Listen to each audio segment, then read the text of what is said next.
Shalom, perkenalkan nama saya Yohana Elizabeth Mulyono dengan NIM 2004409 dari jurusan Bahasa dan Sastra Inggris Fakultas Pendidikan Bahasa dan Sastra. Dan di kesempatan kali ini, saya akan memaparkan intisari dari video-video yang telah saya tonton. Ada beberapa video. Yang pertama, mengenai kepemimpinan hamba atau servant leadership. Lalu yang kedua ada The Right to Lead. Yang ketiga How to Influence People. Yang keempat Facing the Giant. Yang kelima Visi Hidup. Dan yang terakhir adalah mengenai amanat agung. Baik, untuk yang pertama yaitu tentang servant leadership atau kepemimpinan hamba. Yang telah saya pelajari dari video ini yaitu ada 4 jenis orang yang dipakai oleh Tuhan secara efektif. Yang pertama yaitu man of prayer, alias orang yang suka berdoa dan juga memiliki hubungan yang baik dengan Tuhan. Lalu yang kedua, man of faith, yaitu orang yang memiliki iman yang besar untuk melayani orang-orang. Jadi mungkin bisa melayani di gereja atau melayani secara personal kepada keluarga, teman, atau kepada orang-orang yang membutuhkan. Lalu yang ketiga yaitu man of word, alias orang yang mengandalkan firman Tuhan, terutama di kehidupannya sehari-hari. Gitu. Lalu yang keempat yaitu adalah man that are filled with Holy Spirit, alias orang yang dipenuhi oleh kuasa Roh Kudus, atau orang yang perlu kuasa dan juga tuntunannya dalam kehidupannya. Jadi orang ini adalah orang yang berhubungan dekat juga dengan Roh Kudus. Lalu ada juga sifat yang tidak boleh dimiliki oleh seorang pemimpin, yaitu kepahitan dan kebencian. Contoh dari kepahitan dan kebencian ini mungkin adalah kemunafikan, iri dan cemburu, kemarahan, dan mungkin hal-hal yang serupa gitu. Lalu di Alkitab terdapat satu contoh yang bisa kita lihat yaitu Kain. Di Kejadian itu dia adalah orang yang berpaling dari kasih Allah gitu. Dia memiliki kepahitan dan benci kepada Habel, adiknya begitu. Lalu untuk contoh ideal bagi seorang pemimpin di Alkitab itu siapa lagi kalau kan Yesus Kristus gitu. Yang pertama, dia adalah pelayan. Yang kedua, dia tidak menjadi tuan atas orang lain. Ketiga, dia menjadi contoh bagi orang lain. Yang keempat, dia selalu rendah hati.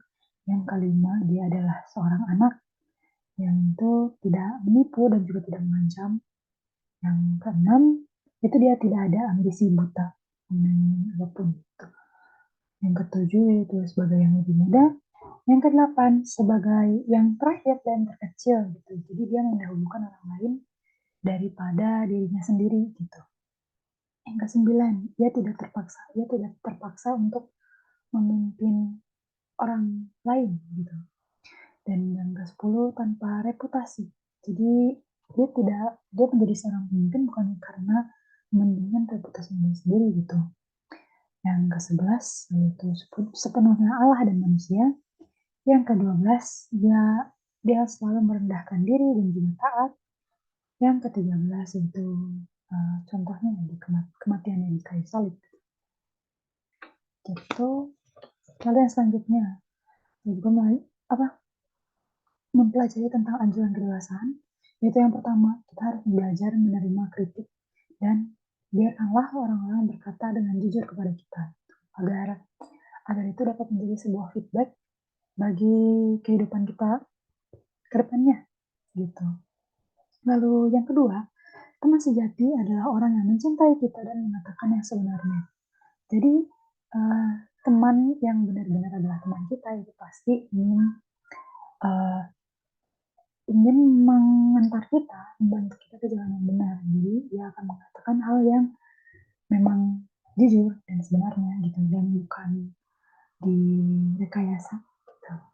Lalu yang ketiga itu membiarkan tujuan Allah terjadi dalam hidup kita, apapun yang terjadi, kita kita perlu menyerahkan diri kita kepada Tuhan dan membiarkan kehendaknya terjadi dalam kehidupan kita gitu. Lalu mengenai melengkapi dan melindungi, sini ayatnya yaitu Efesus 4-6. Yesus adalah pemberi karunia dan Dia rela mati untuk menebus dosa-dosa kita. Dan juga kita telah selaras dengan Dia gitu. Lalu perihal tentang sukacita hamba terdapat di Kisah Para Rasul 16. Jadi sukacita itu adalah sesuatu yang lebih dalam karena memiliki dasar di dalam Kristus. Gitu, dan hidup kita ini harus menghasilkan buah-buah yang baik, dan itulah ciri kita sebagai anak Tuhan. Jadi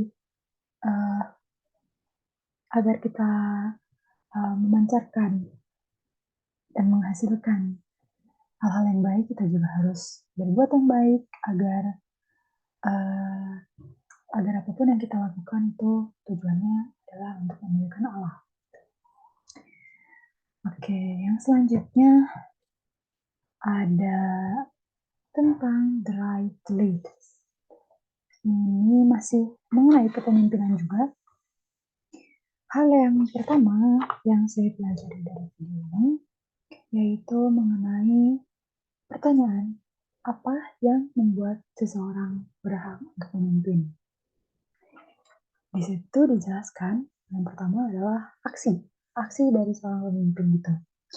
Nah, ada jenis pemimpin yang ingin orang ikuti, dan jenis pemimpin ini memiliki kriteria seperti yang membuang ego, jadi dia tidak mementingkan egonya sendiri daripada orang lain gitu. Lalu yang kedua, menjadi pengikut yang baik terlebih dahulu. Jadi sebelum dia menjadi pemimpin, dia terlebih dahulu menjadi pengikut yang baik. Misalnya, jadi dia sudah memiliki pengalaman gitu. Dan yang ketiga, dia pemimpin yang bisa membangun hubungan baik. Dan ini juga sangat penting karena jika seorang pemimpin tidak bisa membangun hubungan yang baik, maka akan kurang diminati oleh para pengikutnya gitu. Jadi mungkin ya itu harus membangun hubungan yang baik. Yang keempat itu bekerja dan unggul. Jadi ya bisa mengerjakan pekerjaannya dengan baik dan bagus gitu. Yang kelima, bergantung kepada kedisiplinan dan bukan pada emosi.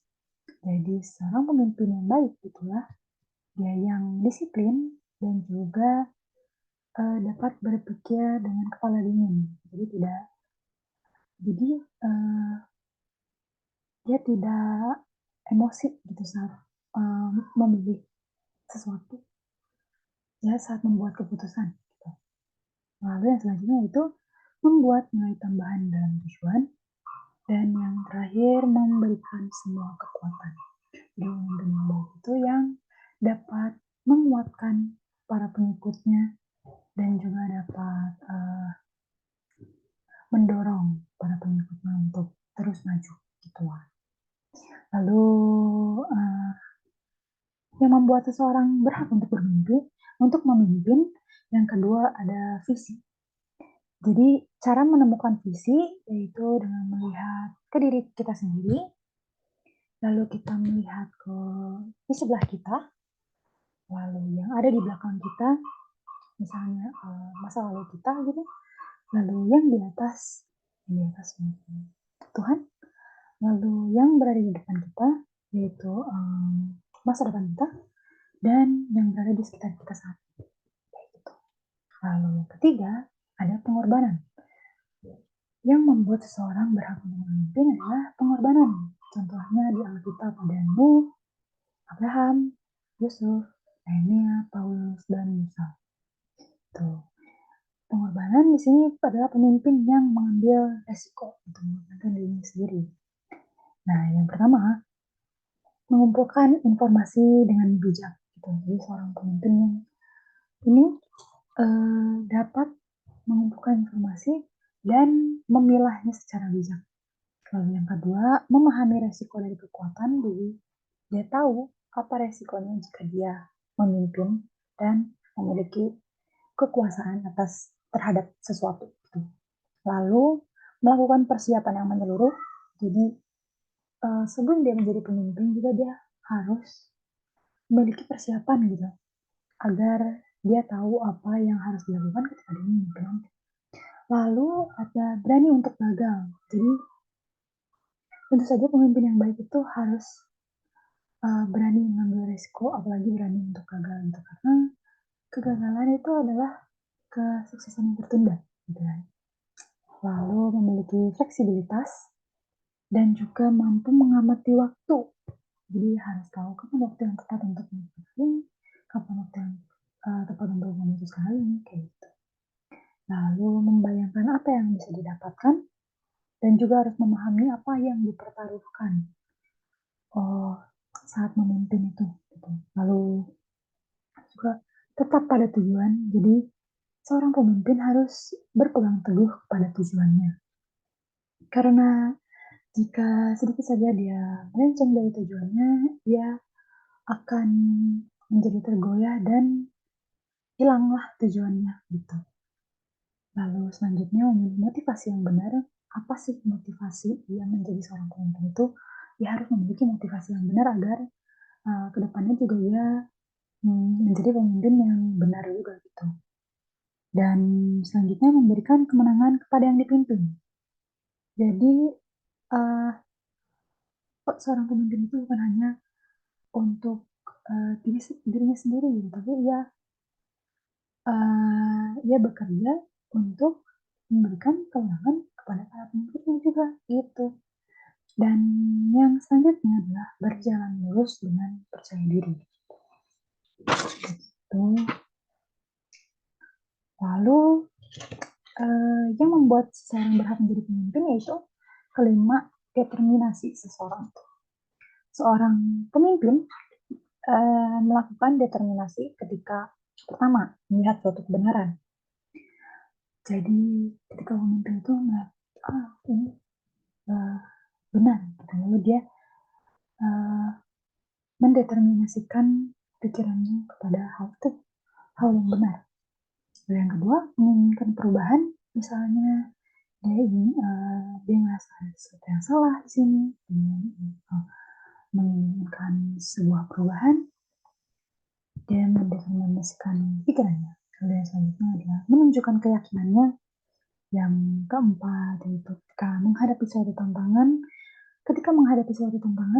determinasi seorang pemimpin itu akan terlihat gitu seberapa kuat keinginannya untuk menyelesaikan sebuah tantangan ini. Gitu. Lalu yang selanjutnya yaitu ketika belajar dan berkembang, ketika mengambil jalan yang sulit, dan terakhir ketika memimpin. Intinya determinasi dari seorang pemimpin ini akan terlihat dari setiap hal yang ia lakukan. Gitu. Jadi akan terlihat betapa kuatnya ya, atau justru ia ternyata kurang cocok untuk menjadi pemimpin. Itu akan terlihat ketika dia mulai memimpin gitu. Lalu pemimpin yang berpengaruh itu memiliki beberapa kriteria juga. Yang pertama, berintegritas. Yang kedua, yang dapat memelihara hubungan antara para pengikutnya, antara dia dan pengikutnya, dan juga pengikutnya dengan orang lain. Lalu juga orang yang dapat mempercayai orang lain, dan juga yang dapat mendengarkan orang lain. Jadi tidak hanya ingin didengar, namun dia juga bisa mendengarkan apa yang ingin orang lain ucapkan kepadanya itu. Lalu yang memahami orang lain, lalu yang dapat memperluas hubungan antara ia dan kelompoknya dengan kelompok lain, yang mampu mengarahkan ke jalan yang benar tentunya, dan yang bisa membangun hubungan yang baik tadi, yang dapat memberdayakan kelompoknya, dan juga yang menerima pengaruh dari yang lain. Gitu. Lalu Apa yang membuat seseorang berhak untuk memimpin? Yang keenam yaitu pelayanan. Di sini contoh tokoh uh, di dunia ini yaitu John Wooden dan George Washington. Lalu yang ketujuh ada integritas. Seperti yang tadi disebutkan ya, pemimpin yang berpengaruh itu perlu berintegritas. Jadi seorang pemimpin harus berintegritas gitu. Untuk contoh tokohnya yaitu Commodus. Tapi ini adalah contoh yang negatif karena dia menyombongkan diri dan tidak berintegritas gitu. Begitu untuk video The Right Lead. Lalu yang selanjutnya ada tentang how to influence people. Jadi bagaimana caranya untuk membawa pengaruh bagi orang lain gitu kan. Oke, yang pertama yang saya pelajari di video ini itu seseorang yang ingin membawa pengaruh harus memiliki integritas dengan orang lain. Seperti yang sebelumnya disebutkan tentang berintegritas. Yang pertama, mutu, sifat, keadaan yang menunjukkan kesatuan yang utuh. Gitu. Lalu yang kedua, harus memiliki potensi dan kemampuan yang memancarkan wibawanya dan kejujurannya. Jadi apapun yang dia lakukan harus terlihat bahwa dia tuh memancarkan kewibawaannya dan juga dapat menunjukkan bahwa dia itu orang yang honest, yang jujur. Dan yang ketiga, hal ini adalah karakter yang harus dibangun setiap harinya. Lalu ada juga 4 hal yang harus dikembangkan sebagai pembawa pengaruh, yaitu yang pertama memiliki karakter yang konsisten. Jadi seseorang yang ingin membawa pengaruh harus konsisten dan tidak boleh goyah gitu. Dan yang kedua transparan, yang ketiga menepati janji, dan yang keempat rendah hati. 4 hal ini adalah hal yang sangat penting dan perlu dikembangkan. Lalu ada juga 4 langkah yang dapat dilakukan untuk menjadi seorang yang berintegritas. Yang pertama, komitmen untuk tulus, dapat dipercaya, dan dapat menjaga rahasia orang lain. Yang kedua, harus memutuskan sebelumnya bahwa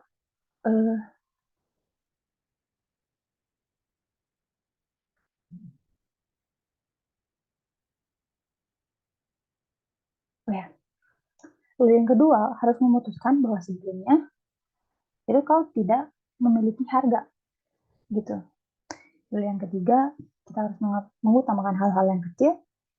Yang keempat, yaitu kita harus melakukan hal yang harus dilakukan terlebih dahulu. Jadi prioritas. Lalu seorang pembawa pengaruh mengasuh orang lain. Jadi yang harus dilakukan yaitu saling mengasihi, menghormati, rasa aman, pengakuan, dan juga dorongan. Langkah-langkah untuk menjadi seorang pembawa pengaruh yang mengasuh orang lain yaitu buat mereka komitmen satu sama lain, lalu percaya, lalu memiliki akses juga dengan mereka, memberi kesempatan pada mereka, dan angkat mereka ke tempat yang lebih tinggi. Gitu. Dengan cara itu kita adalah menjadi seorang pembawa pengaruh yang dapat mengasuh orang lain. Gitu. Lalu yang selanjutnya, seseorang pembawa pengaruh dalam iman orang lain. Jadi cara untuk membangun kepercayaan orang lain yaitu believe. B. Believe in them before they succeed. E. Emphasize their strength. L. List their past successes. I. Instill confidence when they fail. E. Experience some wins together. V.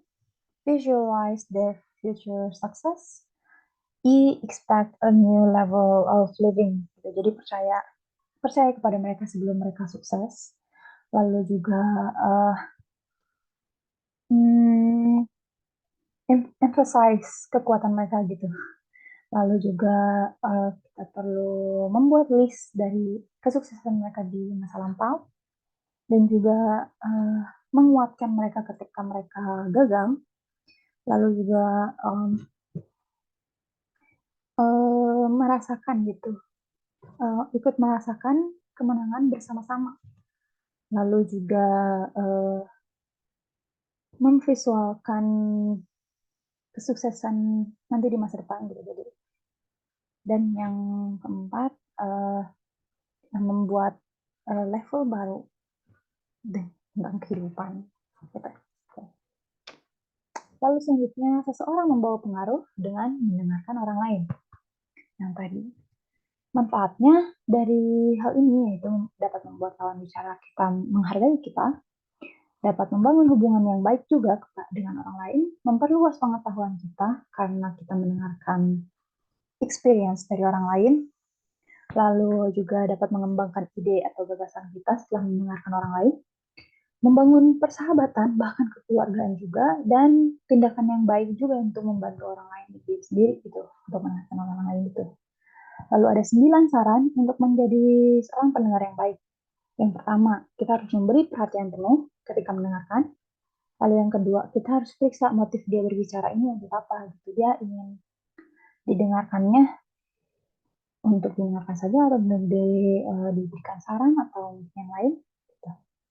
Yang ketiga, kita perlu temukan makna dari pembicaraannya gitu. Jadi apa sih yang mau dia sampaikan. Gitu. Lalu yang keempat, masukkan perkataan lawan bicara kepada konteks. Jadi kita harus mengerti. Yang kelima, periksa emosinya. Jadi apakah dia sedang sedih, atau dia senang, atau dia sedang marah. Gitu. Yang keenam, kita harus mendengar secara keseluruhan. Jangan didengarkan hanya sepotong-sepotong. Gitu. Lalu yang ketujuh, kita harus meringkas apa yang telah dikatakan olehnya dan bertanya ketika kita tidak mengerti suatu bagiannya. Gitu. Lalu yang terakhir, yaitu menjadikan pendengar sebagai prioritas. Jadi, apapun yang terjadi, gitu, kita harus menjadikan itu yang pertama dan kita yang mendengarkan. Gitu. Jadi, tidak menimba bagikan dengan cerita kita ketika ada orang sedang bercerita kepada kita. Gitu. Lalu yang selanjutnya, seseorang yang membawa pengaruh menguatkan orang lain.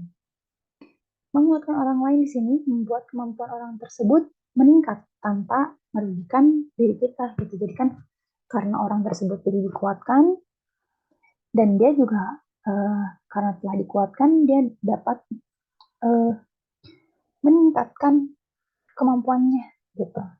Lalu hal yang diperlukan untuk menguatkan orang lain yaitu posisi, hubungan, penghargaan, dan komitmen gitu. Lalu cara menguatkan, yang pertama evaluasi, lalu yang kedua menjadi teladan, yang ketiga dorongan untuk sukses, yang keempat percaya diri, yang kelima berikan respons, yang keenam beri tanggung jawab. Begitu. Yang selanjutnya yaitu tentang Facing the Giant. Jadi waktu itu telah disuruh untuk menonton film berjudul Facing the Giant. Jadi sebelum menonton filmnya juga saya sudah merasa bahwa dari judulnya ini, seperti cerita Daud dan Goliat di Alkitab gitu. Dan ternyata memang jalur ceritanya itu menggunakan metafor tersebut gitu. Dan di film ini menceritakan kisah seorang coach football di SMA bernama Grant Taylor. Dan di awal film diceritakan bahwa Coach Grant ini lagi mengalami kegagalan yang berulang dan sedang berada di titik terendah dalam hidupnya gitu. Tim yang ia ajar selalu kalah dari tahun ke tahun, mobilnya rusak, rumahnya bau bangke, dan juga bahkan ia akhirnya mengetahui bahwa dia adalah alasan mengapa istrinya tidak pernah bisa hamil gitu. Jadi dia mandul. Meskipun gitu, ada satu orang yang berdoa setiap hari untuk sekolah dan para muridnya. Dan ia juga memberikan pesan kepada Coach Grant agar dia dapat bertumbuh di tempat yang ditanamkan. Jadi setelah banyak berdoa, Grant akhirnya sadar bahwa hal yang paling penting di sini yaitu bukanlah kemenangan tim mereka dalam permainan football gitu, namun yaitu yang paling penting yaitu untuk melayani Tuhan gitu. Jadi akhirnya ia merombak timnya dan sejak saat itu mulai banyak mujizat terjadi. Dan setelah menonton film ini ada beberapa hal yang saya pelajari. Yaitu yang pertama, kita harus memberikan yang terbaik dari diri kita, terutama untuk Tuhan. Tapi bukan hanya untuk Tuhan, tapi kita juga harus memberikan hal yang terbaik dari diri kita untuk apapun yang kita lakukan. Lalu yang kedua, meskipun kita dihadapkan dengan kekalahan dan kegagalan yang bertubi-tubi, kita harus berpegang teguh dan menyerahkan semuanya kepada Tuhan, gitu, menyerahkan hidup kita kepada Tuhan. Lalu yang ketiga, jadi apapun yang kita kerjakan, biarlah hal itu dilakukan dengan tujuan memuliakan nama Tuhan. Dan yang keempat, yaitu kita harus mengikuti kehendak Allah dalam kehidupan kita. Karena ia yang akan menuntun kita dan membawa kita ke jalan kebenaran. Begitu.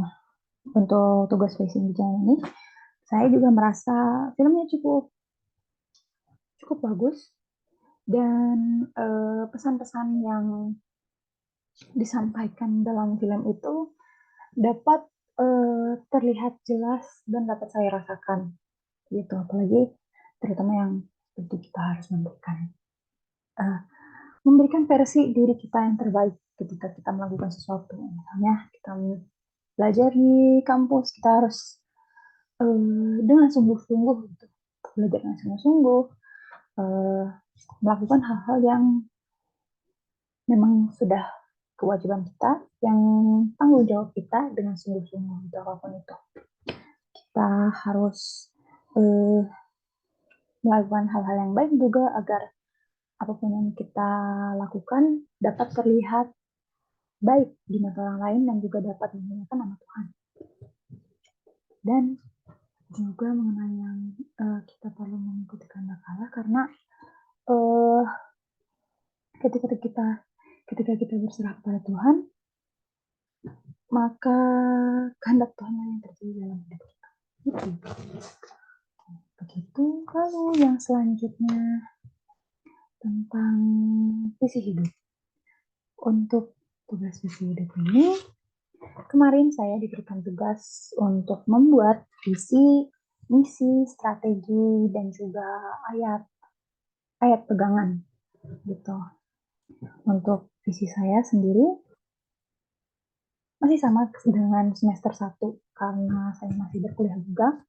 Jadi visi hidup saya yaitu untuk menyelesaikan pendidikan saya tepat waktu dan juga dapat mewujudkan impian saya yaitu menjadi seorang penerjemah, karena saya berkuliah di jurusan Bahasa dan Sastra Inggris. Lalu saya juga ingin mendekatkan diri saya lebih lagi dengan Tuhan dan juga membuat orang tua saya bangga dengan pekerjaan saya nantinya gitu. Lalu misi hidup saya yang pertama yaitu memperbaiki kebiasaan buruk, seperti kebiasaan buruk yang malas mengerjakan tugas, sering menunda-nunda, dan kebiasaan-kebiasaan buruk lain. Gitu. Lalu yang kedua itu untuk mencoba untuk keluar dari zona nyaman, karena saya merasa selama ini saya terus berkecimpung di daerah zona nyaman saya, dan karena saya terlalu lama berada di zona nyaman saya, akhirnya saya sedikit menyepelekan hal-hal yang saya lakukan gitu. Lalu yang ketiga yaitu untuk lebih tekun dan serius dalam berkuliah, karena saya merasa akhir-akhir ini saya sedikit mulai kurang serius dalam berkuliah. Jadi saya ingin lebih tekun dan serius lagi.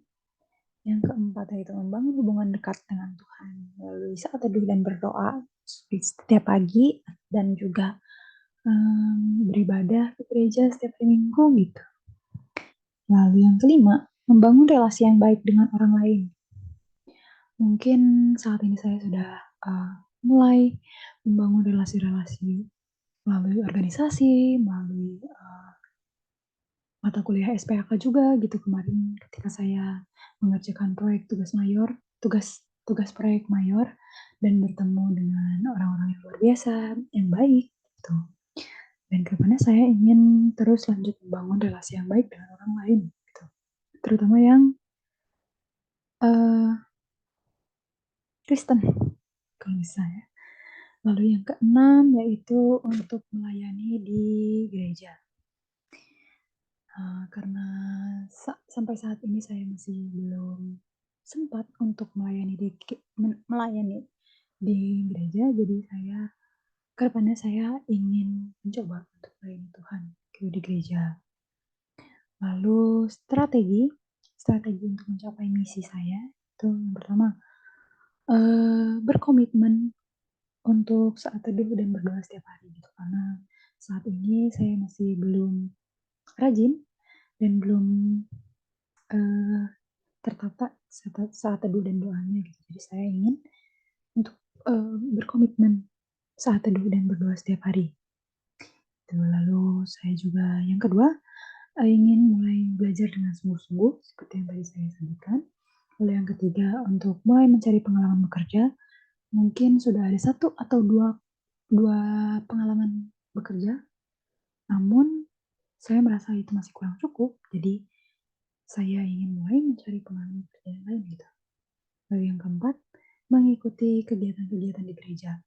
Dan kegiatan di gereja ini selain melayani Tuhan, mungkin saya juga bisa mulai rajin mengikuti komsel, mengikuti ibadah-ibadah youth, terus mengikuti kayak ibadah Natal, menjadi pelayan ibadah Natal atau Paskah seperti itu.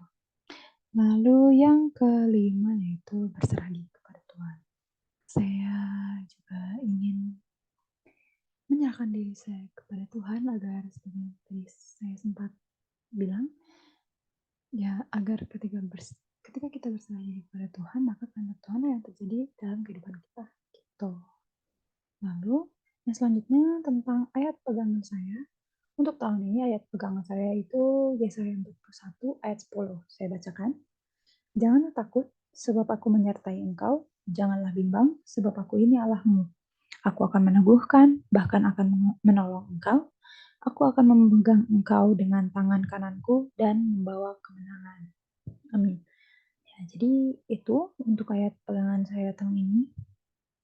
Jadi ayat ini mengingatkan saya bahwa apapun yang membuat saya takut, apapun yang membuat saya bimbang, gitu, nggak perlulah merasakan hal itu, gitu, karena ada Tuhan karena akan selalu ada Tuhan di samping saya, begitu. Lalu untuk yang selanjutnya ada mengenai amanat agung. Untuk amanat agung ini saya sudah menonton videonya ketika semester 1 dan apa yang telah saya pelajari dari video ini yaitu yang pertama, di dalam Roma 6 ayat 23a tertulis bahwa upah dan dosa adalah maut gitu. Dan dalam Yohanes 3 ayat 16 tertulis juga bahwa kasihlah yang menjadi dasar kita diselamatkan gitu. Jadi intinya di sini dosa itu yang membawa kebinasaan, namun kasih membawa manusia yang seharusnya binasa menjadi tidak binasa, melainkan beroleh hidup yang kekal gitu. Jika kita lihat di Yohanes 3 ayat 16 ya. Lalu di sini, jadi kata kuncinya adalah percaya. Terdapat di Roma 10 ayat 9. Dan juga di Alkitab dituliskan bahwa Yesuslah satu-satunya jalan. Ini tertulis di kisah para rasul 4 ayat 12. Lalu tadi kata kuncinya adalah percaya. Lalu setelah kita percaya, status kita akan berubah menjadi anak-anak Allah gitu. Yang tadinya kita belum percaya, lalu kita percaya dan menjadi anak-anak Allah. Ini ada di Yohanes 1 ayat 12 sampai 13. Lalu di kisah para rasul 1 ayat 8 itu dituliskan bahwa kita ini menjadi saksi Allah gitu. Lalu di Matius 28 ayat 19 sampai 20 itu kita perlu menyebarkan Injil dan bukan hanya penugasan agung namun penyertaan agung. Lalu di dalam suratnya Paulus menyatakan bahwa kita adalah rekan sekerja Allah gitu.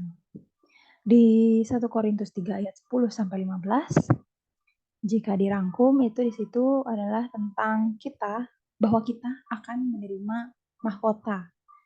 Tuh. Lalu value dan prinsip yang mestinya muncul di dunia kerja itu yang pertama integritas. Integritas ini tadi juga ada di materi mengenai kepemimpinan. Jadi hal ini masih berhubungan dengan kepemimpinan gitu lah ya.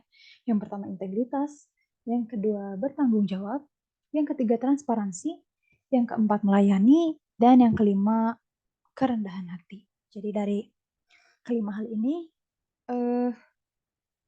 value atau prinsip ini itu memang harusnya muncul di dunia kerja, apalagi terutama ketika kita menjadi seorang pemimpin.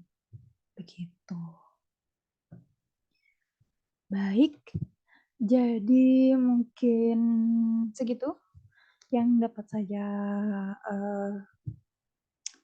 paparkan di video untuk UAS kali ini. Semoga apa yang saya sampaikan dapat dimengerti dan semoga juga apa yang saya sampaikan bisa menjadi berkat bagi orang lain dan juga untuk saya sendiri. Terima kasih sudah mau menonton. Tuhan Yesus memberkati.